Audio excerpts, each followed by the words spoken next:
기독교 윤리 10번째 강의를 시작하도록 하겠습니다. 이번 10번째 강의에서 우리가 다루고자 하는 주제는 기독교 윤리의 구체적인 주제들에 대해서 살펴보려고 합니다. 이를테면 기독교 윤리의 사랑에 관한 입장이 무엇인지, 정의의 입장이 무엇인지, 또 안락사의 문제가 무엇인지, 낙태의 문제가 무엇인지, 생태 환경에 대한 기독교 입장이 무엇인지, 이와 같은 주제들을 가지고 우리가 살펴보려고 합니다. 그래서 10번째 강의에서 우리가 다루고자 하는 것은 사랑에 관한 기독교 입장의 문제에 대해서 살펴보도록 하겠습니다. 사랑의 문제를 다루기 전에 이제 다음 주가 저희들의 중간고사 기간입니다. 그래서 중간고사에 관한 공지사항을 먼저 여러분에게 말씀을 드리고 강의를 시작하도록 그렇게 하겠습니다.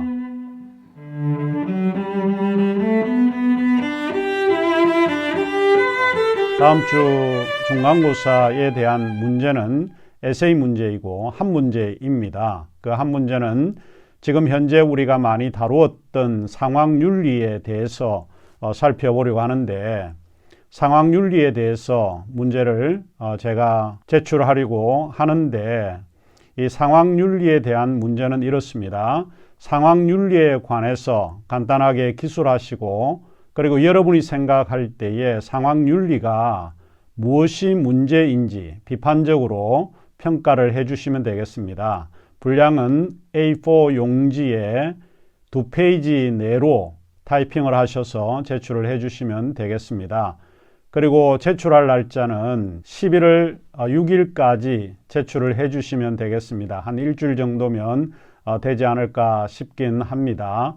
그리고 제출할 곳은 저의 이메일로 해서 제출을 해주시면 되겠습니다. 제 이메일은 stchung@kbtus.ac.kr입니다. 밑에 자막이 나가고 있는데요. stchung@kbtus.ac.kr로 보내주시면 되겠습니다. 자, 그러면 우리가 기독교 윤리의 입장에서 사랑이 무엇을 이야기를 하고 있는지 우리가 살펴보도록 하겠습니다. 강의를 시작하도록 하겠습니다. 그러면 이제 지난주까지 했던 상황윤리는 여기서 마치고 이제 기독교 윤리의 여러 견해들을 조금 살펴볼 텐데, 우리 강의 개요에 보면, 강의 계획서에 보면 기독교 윤리의 첫 번째 일어나는 문제가 사랑입니다. 사랑은 굉장히 우리가 많이 사용하고 있는 어휘입니다. 그럼에도 불구하고 사랑에 대한 이해는 상당히 다양하고 폭넓습니다. 어떻게 이해하는가 하는 것이 문제가 될 수 있는 것이죠. 사랑에 대한 기독교적인 견해를 조금 우리가 살펴보아야 할 것 같습니다. 먼저 마태복음 22장 34절에서 40절을 조금 읽어보는 것이 좀 필요할 것 같습니다. 예수께서 사두개인들로 대답할 수 없게 하셨다 함을 바리새인들이 듣고 모였는데, 그 중에 한 율법사가 예수를 시험하여 묻되, 선생님, 율법 중에서 어느 계명이 크니까? 예수께서 이르시되, 내 마음을 다하고 목숨을 다하고 뜻을 다하여 주 너희 하나님을 사랑하라 하셨으니 이것이 크고 첫째 되는 계명이요 둘째도 그와 같으니 내 이웃을 내 자신과 같이 사랑하라 하셨으니 이 두 계명이 온 율법과 선지자의 강령이다 라고 기록이 되어 있습니다. 자, 그러면 우선 이 사랑에 대한 논의가 역사적으로 많은 분들에 의해서 설명이 되어지고 전개되어 왔습니다. 일단 그 사랑에 대한, 그리스적 사랑에 대한 견해를 먼저 살펴보아야 될 필요가 있을 것 같습니다. 첫 번째 그리스적 사랑에서 스토르게 사랑이라고 하는 게 있습니다. 이 사랑은 애정에 관한 사랑인데, 특별히 가족 안에서의 애정을 의미하는 사랑입니다. 상당히 이 사랑에 대한 이런 그 내용을 이렇게 분리해서 좀 설명하는 게 그리스적인 방식 같습니다. 둘째로 필리아 사랑입니다. 이 필리아 사랑은 우정과 같은 사랑입니다. 친구들끼리 우정을 나누거나 이런 것이 필리아 사랑이죠. 애정의 사랑, 우정의 사랑 이 두 가지가 있고 그 다음에 이제 이성 간의 사랑 또 성적인 사랑 뭐 이런 거가 에로스의 사랑이다. 이 그리스적인 사랑에 대한 이해입니다. 에로스의 사랑입니다.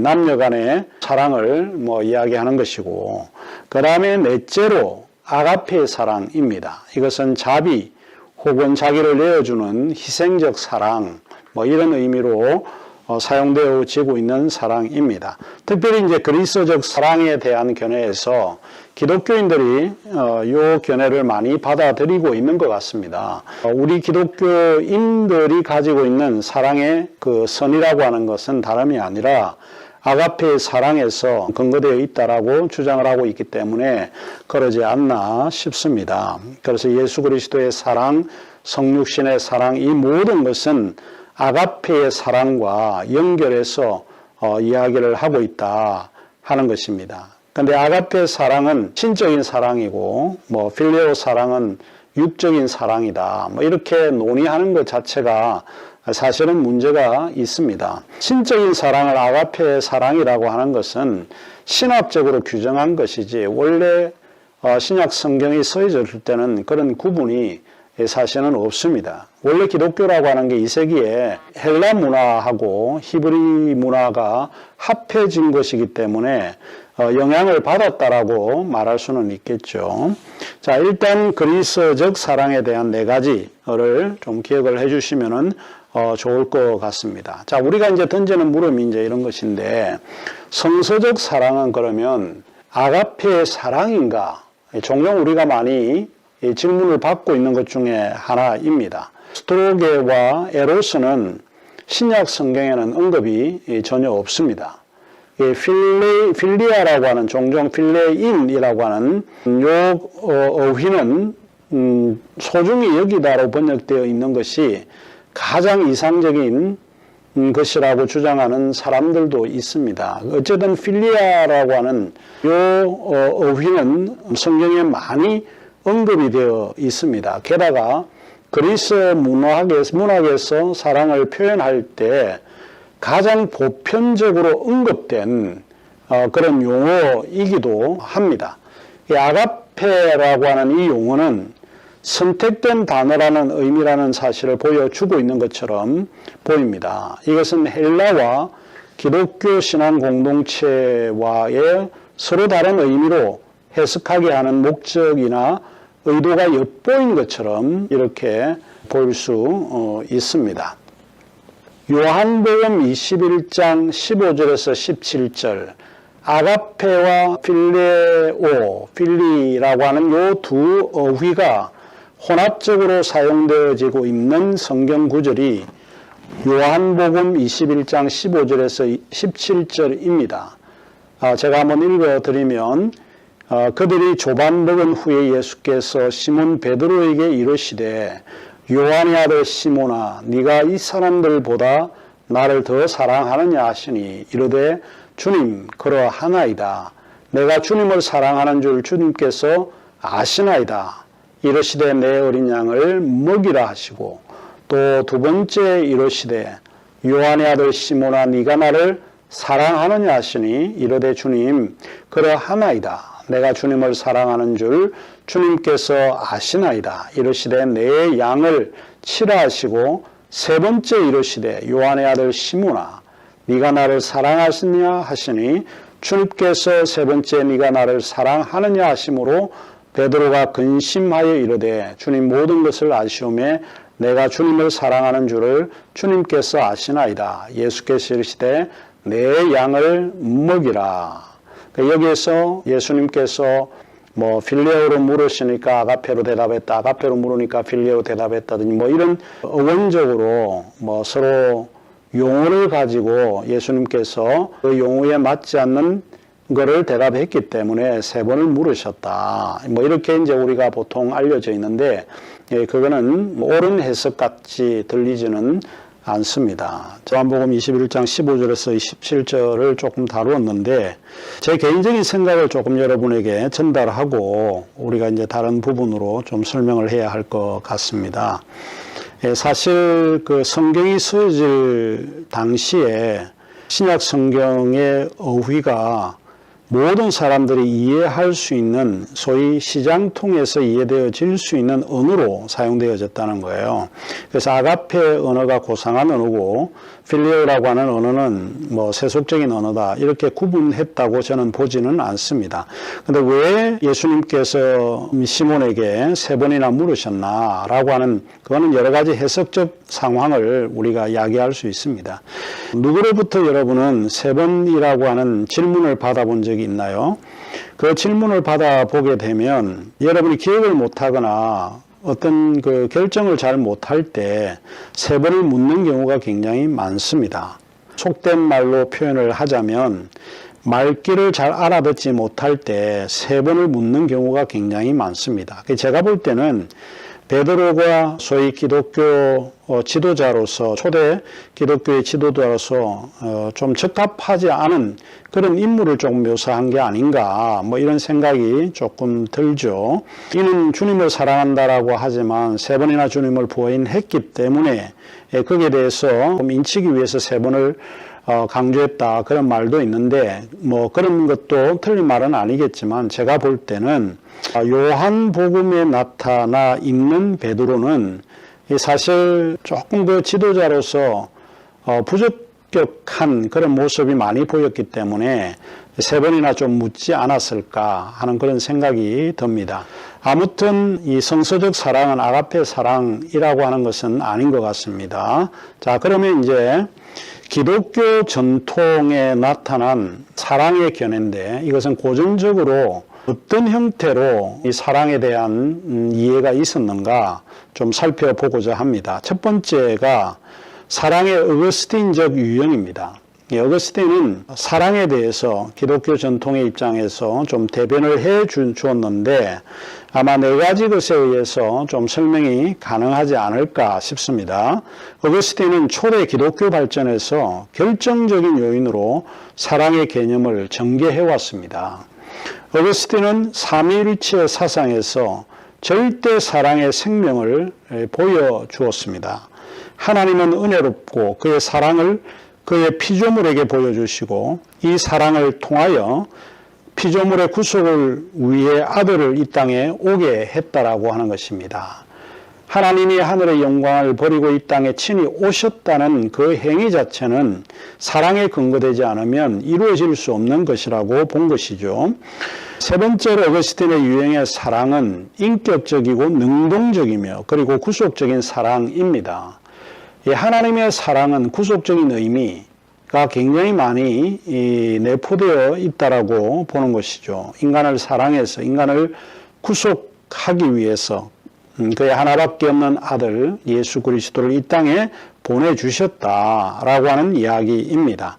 또 4번째로 소위 어거스틴은 신플라톤주의 교리를 따릅니다. 플라톤의 그런 두 영역이 있는데 이데아의 사상, 영적인 사상이죠. 보이지 않는 영역인데 신플라톤주의는 그런 교리를 조금 주창하고 있는데 어거스틴은 그런 교리를 따르고 있습니다. 그 교리에서 어거스틴은 하나님은 존재의 충만이시며 존재의 근거가 되시며 세계는 하나님의 존재에 참여하고 존재하는 체계들이라고 믿었습니다. 자, 일단 사랑의 어거스틴적 유형은 간단하게 이야기하면 하나님의 구속적인 그런 사랑에 근거된 이해였다라고 하는 것을 조금 기억을 해주면 좋을 것 같습니다. 또한 기독교 전통에 나타난 두 번째 고전적인 사랑의 이해는 프란시스코 유형의 사랑입니다. 많이 이제 들어보셨죠. 이 수도사였던 프란시스가 사실은 이런 사랑을 몸소 실천했다라고 보는데 이것은 조금 더 현재 우리가 바라볼 때 가톨릭적인 그런 사랑이라고 볼 수 있습니다. 자, 이 사랑의 유형은 아시시의 프란시스의 유형입니다. 이 유형은 자신이 가지고 있는 소유, 권리의 모든 형태들을 포기하기로 결정을 하는 거예요. 영적인 생활을 좀먹게 하는 세상과의 모든 타협과도 구별하려고 시도하는 그런 사랑입니다. 이 유형은 마치 예수님께서 그는 머리 둘 곳도 없는 그분을 자선을 베풀기 위해 오셨고 그의 원수들을 위해 용서를 구하고 모든 특별한 권력과 상태를 거절하셨던 그분을 그리고 하나님 아버지와의 연합함으로써 살아오셨던 예수 그리스도를 모방하는 것, 이런 사랑을 이야기를 하고 있습니다. 자선 사업도 구제하는 그와 같은 유형의 형태가 프란시스코 유형의 사랑이라고 이해해 볼 수 있습니다. 이 프란시스코 유형의 사랑은 세상의 모든 부귀와 영화를 포기하고 그리스도를 따라서 청빈한 생활을 하겠다라고 결심하는 형태의 사랑입니다. 우리 주위에 이런 류의 사랑을 많이 보고 있죠. 성 프란시스가 말했던 기도 제목이 있죠. 그러니까 여러분이 이 기도 제목을 가지고 찬양을 많이 부르고 있겠죠. 평화를 구하는 기도가 이런 유형이라고 볼 수 있죠. 주여, 나를 당신의 도구로 써주소서. 미움이 있는 곳에 사랑을, 다툼이 있는 곳에 용서를, 분열이 있는 곳에 일치를, 의욕이 있는 곳에 신앙을, 그릇됨이 있는 곳에 진리를, 절망이 있는 곳에 희망을, 어둠의 빛을, 슬픔이 있는 곳에 기쁨을 가져오는 자 되게 하소서.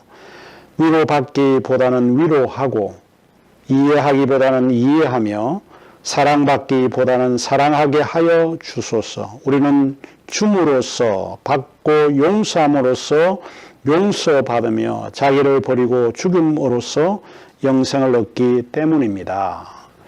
이와 같은 그 기도, 이 기도대로 실천하고자 하는 것이 서구 전통 기독교 역사에 나타난 사랑의 유형입니다. 이게 좋다 나쁘다 우리가 말하기는 어렵지만 이런 유형을 구하는 사람이 있습니다. 자기의 모든 소유를 버리고 그리스도가 굶주리고 헐벗고 가난한 사람의 편에 섰던 것처럼 그런 사랑을 추구하겠다라고 하는 사람들이 많이 있기 때문에 이걸 굳이 나쁘다라고 이렇게 말하기는 조금 어렵지 않을까 싶습니다.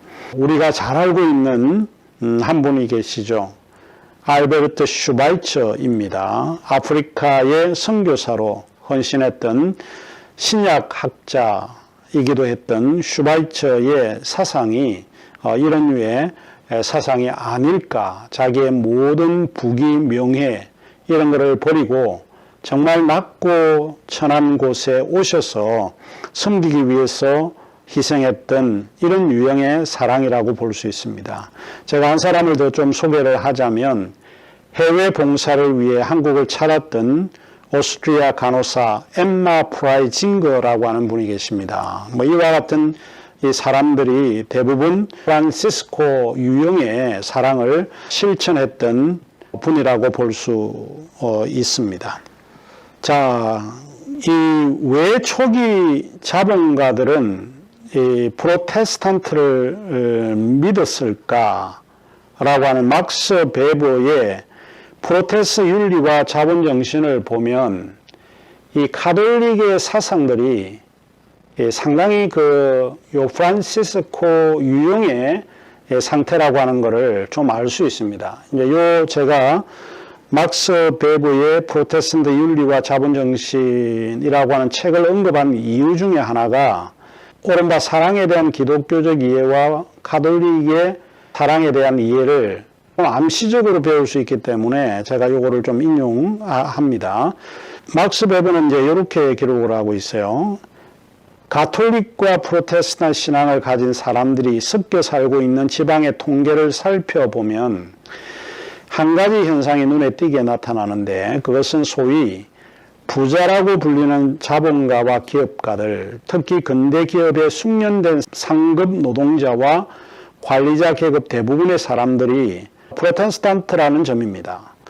중등 교육에도 가톨릭과 프로테스탄트의 차이가 드러나는데 초등학교 이상의 상급학교 학생이나 고등학생 졸업시험을 치르는 수업생 중에 프로테스탄트의 종교를 가진 학생이 차지하는 비율이 전체 인구 중 가톨릭 종교를 가진 학생이 차지하는 비율에 비해 크게 떨어진다.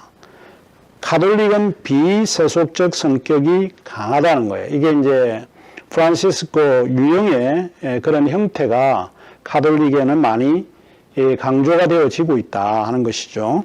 금욕이 이들의 최상이고 때문에 세상 재물에 대해 상대적으로 무관심한 태도를 보였다. 두 신앙의 차이를 비유하자면 프로테스탄트는 잘 먹으려고 노력하는 쪽이고 가톨릭을 발 뻗고 잘 자려는 쪽이다. 이렇게 이야기를 했는데 제가 굳이 왜 초기 자본가들은 프로테스탄트를 믿었을까라고 했을 때 프로테스탄트는 부와 명예 이런 거를 포기하는 것이 아니었습니다. 이거를 조금 더 획득하려고 노력을 했던 것 같고 가톨릭은 상대적으로 세상의 어떤 명예, 영광 이런 거에 대해서는 조금 무관심하지 않았나. 이런 성격들을 어디서 찾아볼까 하다가 결국 막스 베버가 지은 프로테스탄트 윤리와 자본주의 정신을 보면 암시적으로 좀 배울 수 있는 부분이 없지 않아 있었던 것 같습니다.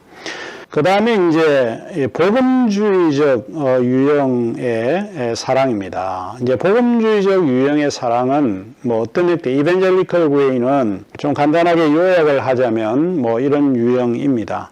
복음주의적 유형은 프로테스탄트의 종교개혁적 전통에 서 있는 사랑의 방식입니다. 여기에 이제 가장 대표되는 인물이 종교개혁자였던 마틴 루터입니다. 바울과 어거스틴에 의해 영향을 받은 루터는 예수 그리스도를 믿음으로 말미암아 의롭다 하심을 얻는다는 그의 신학 사상을 형성을 했습니다. 이것이 하나님의 은혜이고 칭의의 교리입니다. 믿음으로 의롭게 된다라고 하는 것이 칭의의 교리입니다. 인간에게 새로운 생명을 부여해주고 그리스도의 은혜를 선포하여 새로운 피조물이 되게 하는 것이 참된 사랑이다 하는 것입니다. 그러니까 상당히 복음주의적 유형은 구원받은 칭의의 교리에 근거된 새로움을 추구하는 사람이라고 볼 수 있는 거죠. 그래서 결국 결론적으로 표현을 하자면 복음주의적 유형은 사랑이 죄로 죽을 수밖에 없는 우리를 믿음을 통해서 구원에 이르게 하는 선포 그 자체다라고 선언하는 것입니다. 이게 복음주의적 그런 유형이다라고 하는 이야기입니다. 자, 그러면 이제 기독교 전통에 나타난 사랑의 고전적인 견해보다도 현대적인 이해는 뭔가? 그 중에 이제 첫 번째가 사회복음적 유형의 사랑이 있습니다. 사회복음적 사랑은 굉장히 해방신학자들이 주장했던 유형의 사랑입니다. 해방신학적 견해로서 억압과 고통당하는 자들에 대한 사랑과 관심이 1차적이다라고 주장을 합니다. 억압받은 사람들에게 사랑을 베푸는 것이 굉장히 중요하다라고 보는 거죠. 개인이 구원받는 게 중요한 게 아니라 사회가 구원받는 게 더 중요하다고 강조하는 것이 사회복음적 유형의 사랑이다라고 보는 것입니다. 이 사랑의 해방신학적 견해는 신학자 월터 라우센 부시, 침례교 신학자였고 라이놀드 니버, 그 다음에 디트레이 본 헤퍼, 또 해방신학의 창시자인 페루의 구스타보 구티 에레츠, 또 한국의 민중신학자들, 이런 류의 사람들이 사회복음적 유형의 사랑을 주장을 해왔습니다. 가장 대표적인 신학자 한 사람을 들라고 하면 아마 그분은 1970년대 많은 사람들에게 영향을 끼쳤던 남미 페루의 구티에레츠가 아닐까 싶습니다. 사랑의 해방신학적 견해는 기독교의 복음을 사회적 측면에서 고려하고 있습니다. 기독교의 복음은 가난하고 억압받는 사회의 약자에 대한 소식이에요. 그것도 좋은 소식이라고 이야기를 하는 복음입니다. 자, 왼쪽에 보이는 분이 구스타프 구티에레츠입니다. 이 구티에레츠는 가톨릭 신부입니다.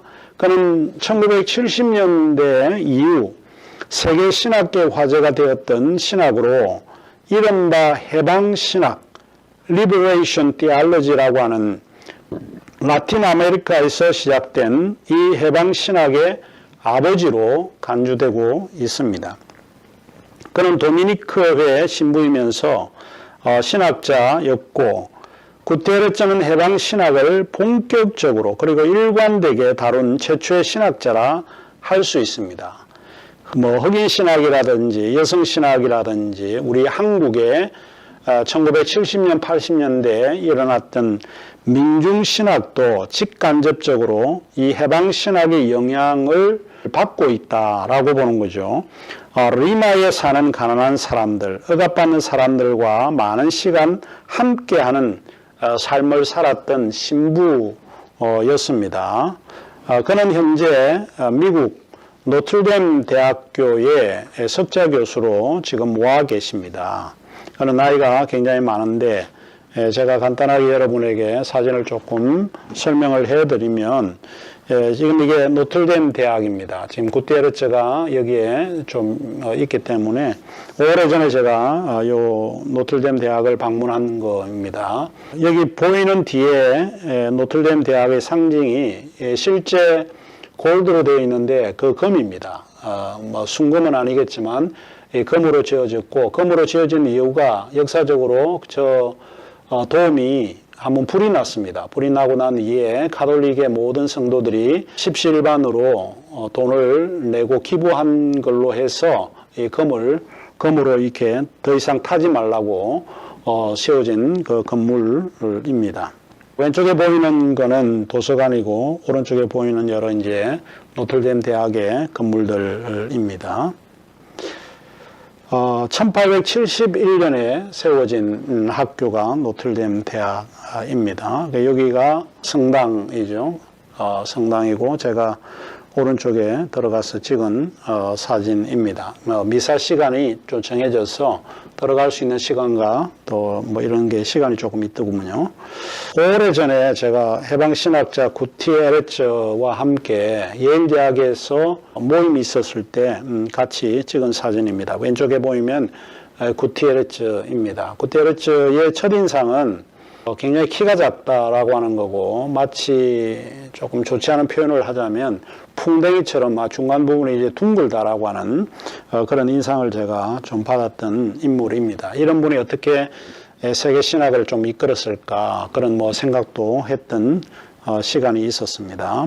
여기는 좀 사진이 잘 나왔는데 여기 왼쪽에 보이는 분은 출판을 이끄는 그런 편집장이었습니다. 그래서 같이 함께 오래전에 아마 2007년도에 2006년인가 7년도에 제가 찍었던 사진입니다. 사랑에 대한 복음주의적 유형에 대해서 우리가 이제 살펴볼 텐데 10번째 강의는 여기서 마치고 11번째 강의에서 사랑에 대한 사회복음주의적 유형의 입장에서 살펴보도록 하겠습니다. 그러면 11번째 강의가 이어지겠습니다. 잠시 후에 뵙겠습니다.